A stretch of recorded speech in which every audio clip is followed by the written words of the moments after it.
Hi, everybody. I want to welcome you all to the Riverside Township Radio Players on this wonderful Friday night. I'm this month's director, Jacob Pelka, and we've got an entertaining night planned for your listening pleasure. Before we start, I want to take a moment to thank our biggest sponsor and our only sponsor, though we're taking submissions, the Riverside Township. Without their support, we could not do all the wonderful things that we do here each month, so give them a round of applause.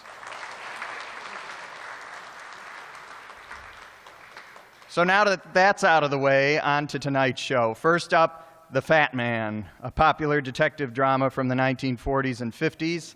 It starred J. Scott Smart as the title character who would step on that scale each week and weighing in at 239 pounds. The series ran from 1946 to 1951. The Fat Man's signature dry wit was brought to the big screen in 1951 in a movie with the same title. It also starred J. Scott Smart, as well as Jane Meadows, Rock Hudson, and that famous clown, Emmett Kelly. So here's tonight's episode, Murder is the Medium, originally broadcast on July 21st, 1949 on ABC.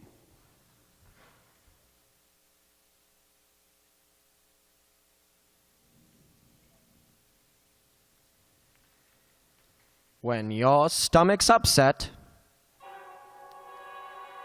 don't add to the upset.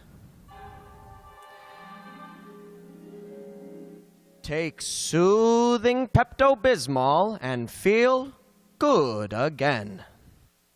There he goes into that drugstore. He's stepping on the scale. Weight, 239 pounds.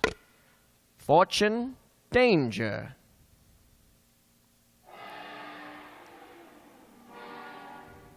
Who is it? The Fat Man.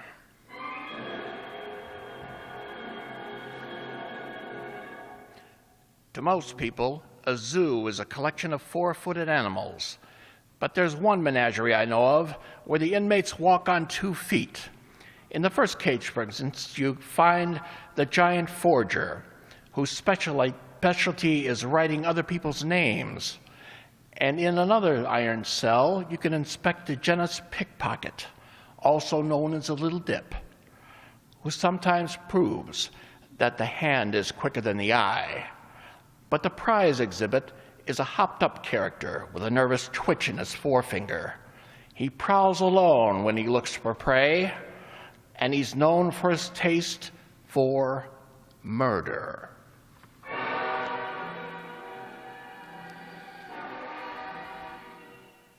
That's the Fat Man, a fast-moving criminologist who tips the scales at 239 pounds. Brought to you by the Riverside Township Radio Players and the Norwich Pharmacal Company Limited, makers of Pepto-Bismol, Unguentine, and other fine drug products.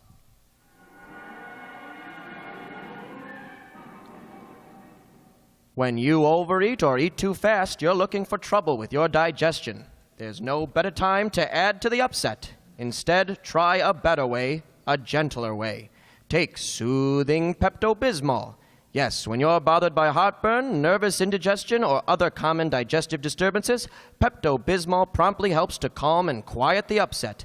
It settles and sweetens it. You feel good again. Next time you eat too much or too fast, you can do something for that uneasy, uncomfortable feeling. Try soothing Pepto-Bismol. That's right. When your stomach's upset, don't add to the upset. Take soothing Pepto-Bismol and feel good again. And now, from New York, The Fat Man, starring J. Scott Smart in Murder is the Medium.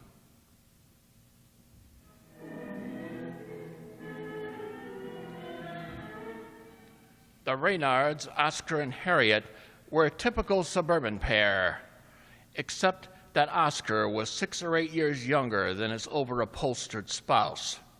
He was a meek little guy in a seersucker suit, while Mrs. Reynard looked like the vice president in charge of production for the Hillsdale sewing circles. I'm Mrs. Harriet Reynard, Mr. Runyon, and this is my husband, Oscar. My second husband, that is. My first husband, Melvin, was supposed to have died 2 years ago. Isn't it official yet? Of course, Mr. Runyon, but Harriet has Oscar, been... you promised to let me tell it to Mr. Runyon in my own way. I'm sorry, dear. What's the story, Mrs. Reynard? About 4 weeks ago, Oscar and I happened to wander into a rug shop on the Lower West Side. After we looked at the owner's wares, he invited us into a back room to meet his wife. An attractive woman, Mr. Runyon, with an interesting face. We were told that she had occult powers and could bring the dead back to life.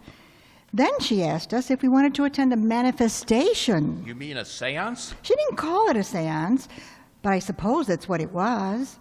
At any rate, we returned that evening, just out of curiosity, and I spoke to my dear departed husband. Now, Harriet... It's true, Oscar, you were there. It was Melvin's voice, and I saw his face light up in the dark right in front of me. I'll admit she's right, Mr. Runyon. Oscar thought it was some kind of a trick and asked me not to go there again, but I couldn't resist, and I went by myself without his knowledge. I saw Melvin again. He seemed to be sitting in an office, dictating a letter to a stenographer. How was business? What? Skip it. Go on, Mrs. Reynard. Well, on the second visit, I received a message from Melvin asking for a little money to tide him over. I couldn't refuse Mr. Runyon and live with my conscience. After all, it was Melvin's money I inherited. How And much did he besides, ask you for? $500. Can you imagine that? And Harriet and I was fool enough to give it to them. Oscar, it wasn't much. Mr. Runyon, and neither was the $1,500 he asked for later. But now I'm beginning to think I may have made a mistake. The last time I went there on Wednesday night, I was told that Melvin was bankrupt and he needed $20,000 in a hurry. That was when I decided I ought to have some outside advice. You still think you spoke to your husband? I wouldn't have accepted Melvin's voice alone as final proof, but I saw him, Mr. Runyon, right in front of me. And I wouldn't mistake the face of a man I'd been married to for 15 years. When's your next rendezvous with Melvin, Mrs. Reynard? Today at 6. Is that when you're supposed to shell out with the 20 grand? I was told to bring it all in cash. Have you made the withdrawal? Not yet, but I have $500 in my bag. Let me have that. In advance? Isn't that unusual, Mr. Runyon? Keep your shirt on. I'm not in that much of a hurry for a fee. And so here you are. 5 $100 bills. Good. Now, let's just a minute here. What are you doing, Mr. Runyon? Marking these bills. There. All right, Mrs. Reynard, put them back in your bag and hand them to the medium when you see her. Then leave the rest to me. Just what do you intend to do? Communicate with the spirit world, Oscar, and get a receipt from Melvin for Mrs. Reynard's dough.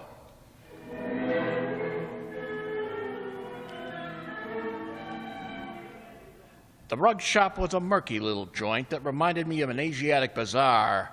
The walls were covered with oriental rugs, and I could smell the pungent odor of strong aromatic coffee someone was brewing in the rear.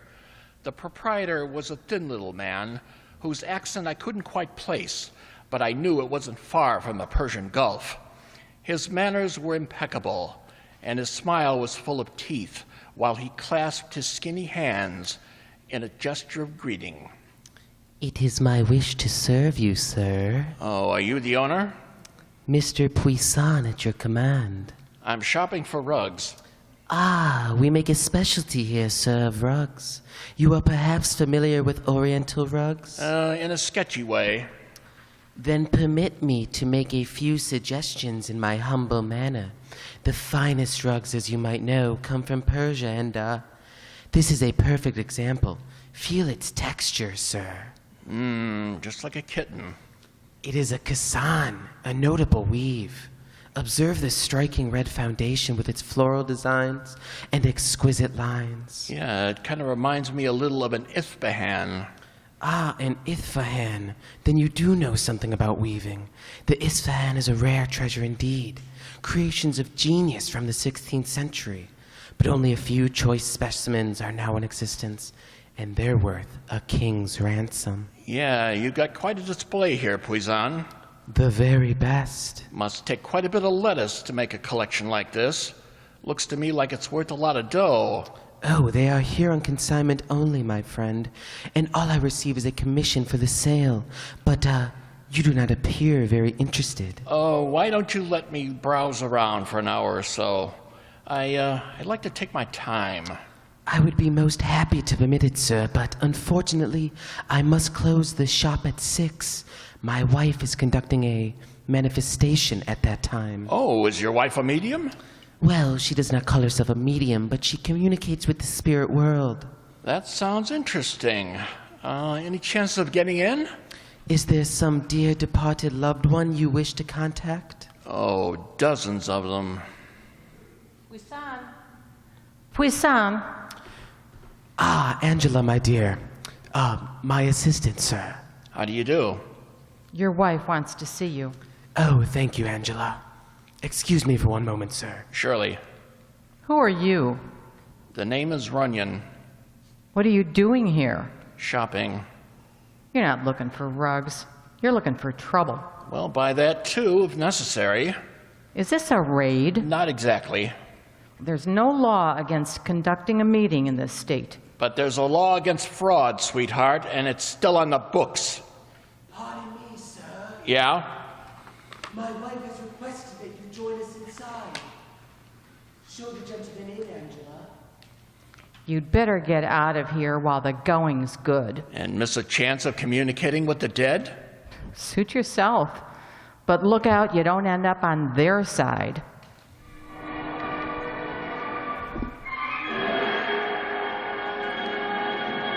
She led me into a room in the back that was windowless and smelled as stuffy as a tomb. There were a number of folding chairs lined up against the wall, the kind they use in funeral parlors, and behind a bare desk, her face as rigid as a mask, sat an oriental-looking woman. We were joined by Oscar Reynard and his wife about 5 minutes later, but we gave no sign of recognition. And as Puisan shuffled to the center of the room, I could feel the tension mounting, like the approach of an electrical storm. The light, Angela. Put it out, please. Now we are ready to begin. We are waiting, Salah. We are gathered here together this night again to make contact with our friends in Otherworld. Is there anyone here who wishes to talk to one of the departed? I do. Identify yourself, please. Harriet Reynard. And who do you wish to see? Melvin Bishop, my late husband. Melvin. Melvin Bishop. Do you hear me? Return to Earth and make your presence known. Melvin. Ah, Melvin. The contact is difficult, Salah? Very difficult. But you promised me he'd come. I am so sorry, Mrs. Reynard, but it's quite impossible. Look! It's Melvin. There he is, Mr. Runyon, above her head. Turn on that light!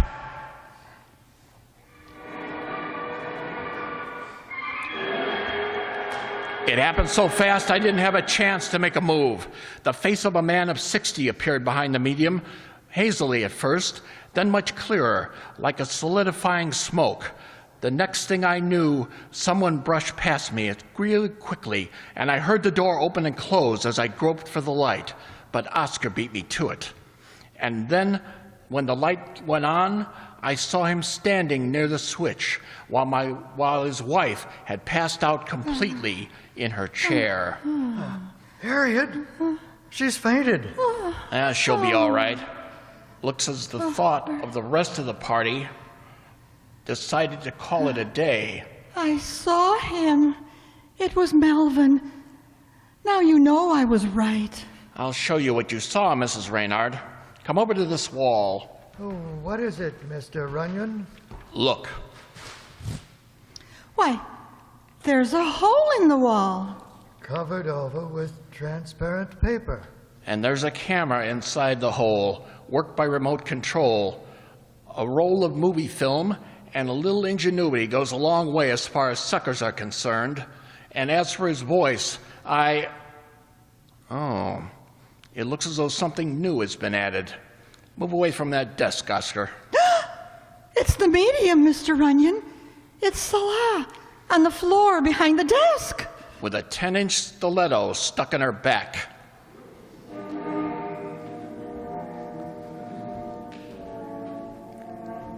The police sent out a citywide alarm for Puisan and his girlfriend, but 3 days went by with practically no result. Then, I got myself a bright idea. I put in an ad to all the papers that must have read like a winning lottery number to a rug dealer, because I offered to sell a genuine Ispahan for exactly $100. I listed my phone, address, and my apartment number, but I didn't include my name. And for a day or so, I was flooded with fancy offers. I just figured that Puisan was wise to the gag when I got another call, and as I put on my best international accent, I recognized Puisan's dulcet tones at the other end of the wire. Hello? Yes? I am calling in regard to an advertisement in the papers. Oh, the rug. You say it is an Isfahan? Oh, the genuine article. Then why do you wish to sell it so cheaply? I am selling a rug, my friend, but not a history of how I obtained it. I see. Do you wish to inspect it? If you please. My address was included in the advertisement. Will you be home within the hour? I shall be most delighted. And I shall be most pleased to visit your house.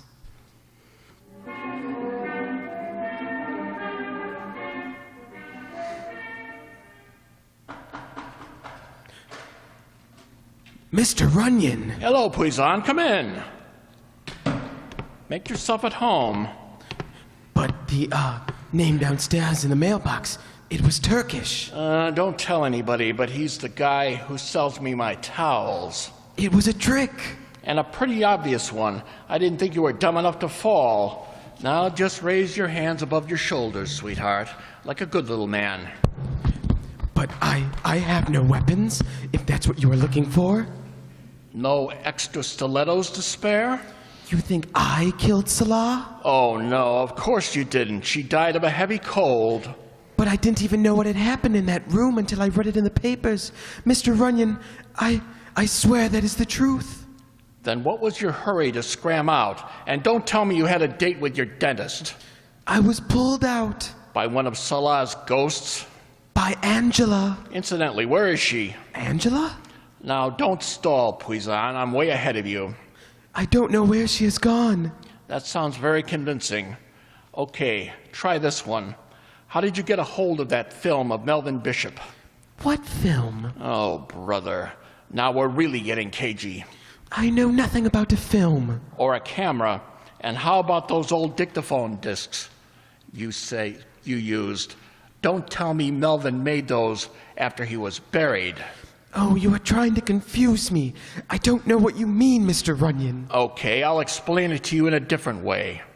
Up to now, all you faced was a fraud rap. You might have gotten a year or two in the clink, or even a suspended sentence for a first offense.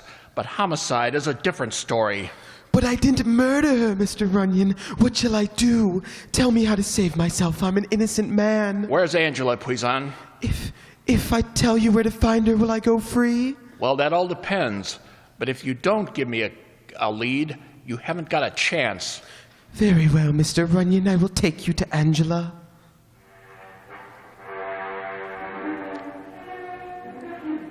We got into my car and drove downtown to a section near Greenwich Village, then parked near one of those gypsy hangouts converted from an empty store.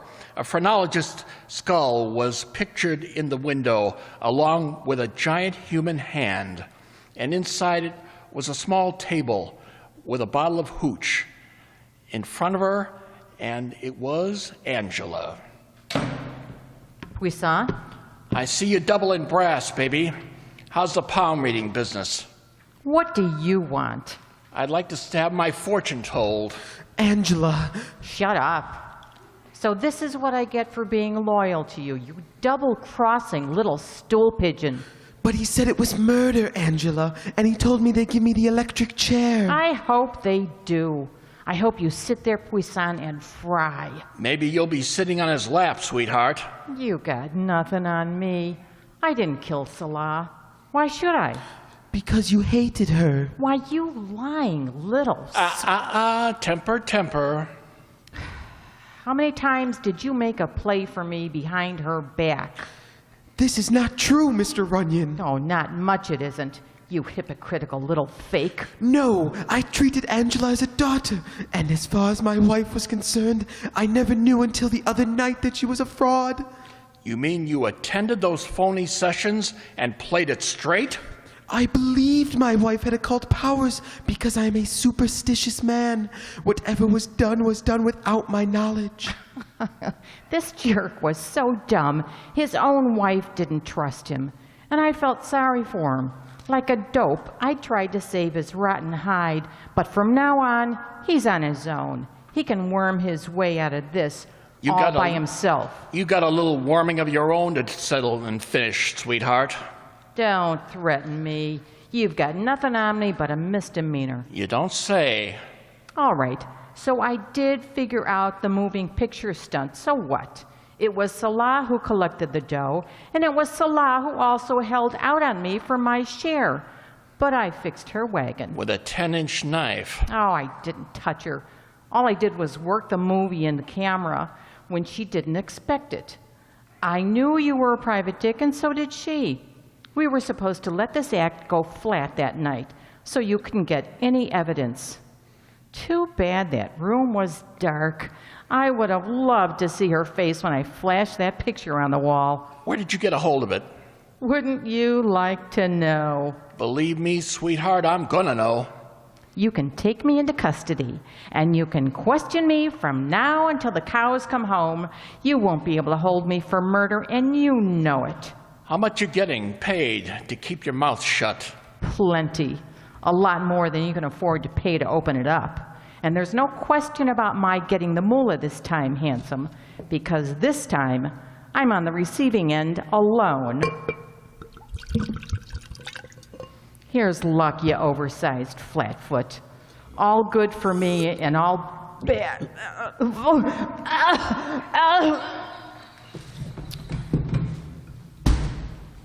Mr. Runyon, Runyon, what has happened to her? She's dead, Puisan. Dead? That bottle of booze must be loaded with poison dynamite. She said she was on the receiving end, and she wasn't kidding.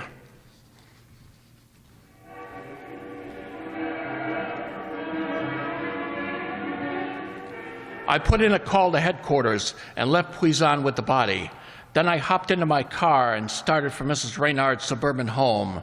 I didn't bother with the doorbell, but entered through the service entrance in the basement and found my way upstairs to the first floor. The house was dark, which suited me fine, and I used a pocket flash to browse around. But 10 minutes later, as I was going through a study desk, I suddenly found the place wasn't as nearly as empty as I thought it was. Oh, good evening. What are you doing in my house, Mr. Runyon? Didn't the butler announce me, Oscar? I can't believe it. Can it be possible that you're nothing but a common thief? Oh, stop. Where's your wife? She's ill in bed. I was turning in myself when I heard a noise down here, so I found my gun and decided to investigate. Well, relax, Oscar, and put the gun away. You know I didn't come here to steal the silverware. Well, why did you come? I was looking for some film. Film? Movie film. Was the late Melvin Bishop an amateur motion picture fan? That's something I couldn't tell you. Well, then maybe Mrs. Reynard can. I told you she is ill. Yeah? What's the matter with her? The shock of the medium's murder was a little too much. Well, she can spare me a couple of minutes. I won't be long. You insist on seeing her? If it's all right with you. Very well, Mr. Runyon. Oscar, Yes? Don't you think we'd both be a little more comfortable without that gun in your hand? I'm perfectly relaxed. Yeah, so I noticed. My wife is on the floor above. We'll use those stairs. You can proceed to her room, Mr. Runyon, and I will follow right behind.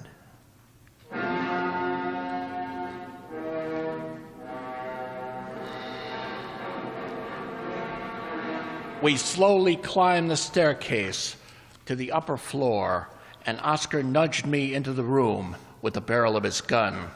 His wife was in bed, propped up on a couple of pillows, and I noticed a glass of milk on a table right next to her.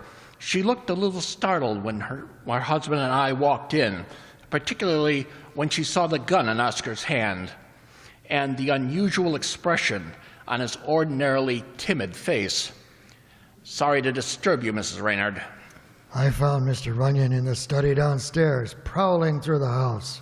Well, I don't understand. Well, you will in just a minute. Mr. Runyon would like to ask you a question, Harriet. It's already answered. That moving picture film the medium used belonged to Melvin Bishop, and it came from here. I found more just like it in the study desk. But how did they get hold of it? Well, that's what I was trying to find out. It could have been stolen by Angela, for instance, but that theory was eliminated when Angela was. Eliminated? The girl is dead, Mrs. Reynard. How? She had a visitor a few minutes before I spoke to her. He brought a bottle of poisoned whiskey and a proposition to keep her mouth shut. She accepted both and crossed herself off my list. But that's incredible. Your husband made a bargain with Salah, the medium, to fleece you of a little dough. What are you talking about?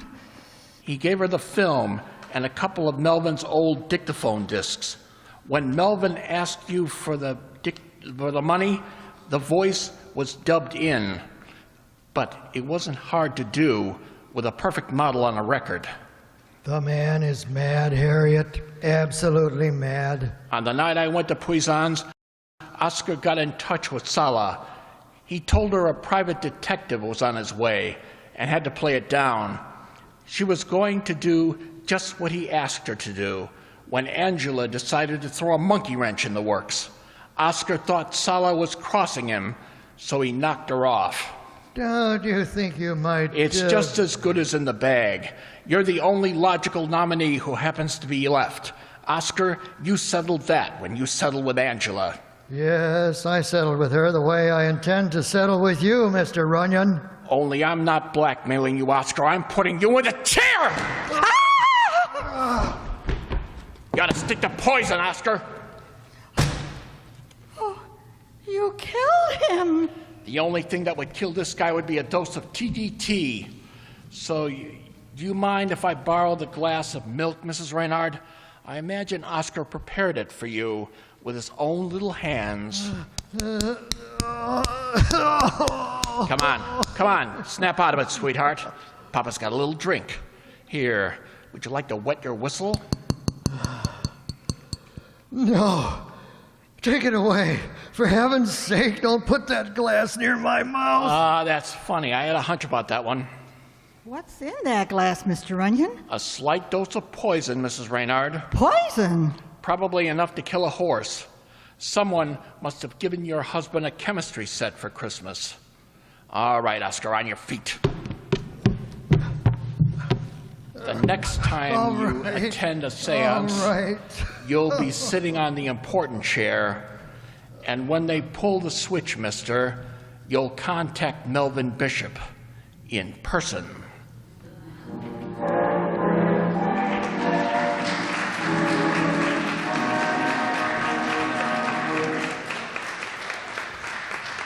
Before you go to bed tonight, look in your medicine cabinet. See if you have a bottle of Pepto-Bismol.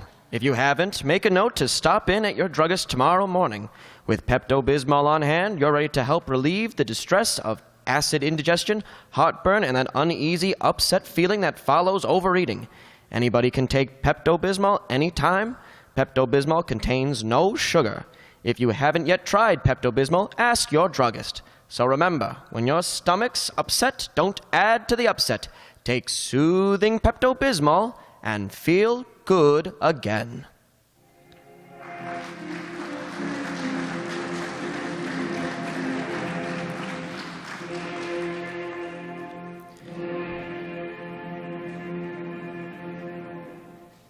You've been listening to Norwich Pharmaceuticals Company's presentation of that fascinating and exciting character, the Fat Man. Murder is the Medium featured Ellie Babka as Mrs. Harriet Reynard, the naive, wealthy wife.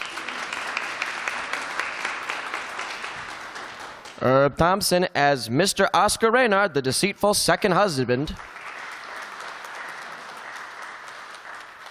George Suki played poor Mr. Puisan, the Middle Eastern rug dealer. Angela, Puisan's tough-as-nails assistant, was played by Kathy Juarez. Salah, the medium who caught a stiletto in her back, was played by Nell Brennan.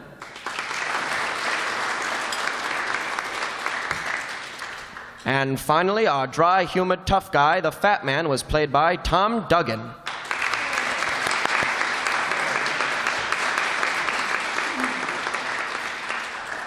This is your announcer, John Byhun speaking. Don't turn that dial. The Riverside Township radio players will be right back after this.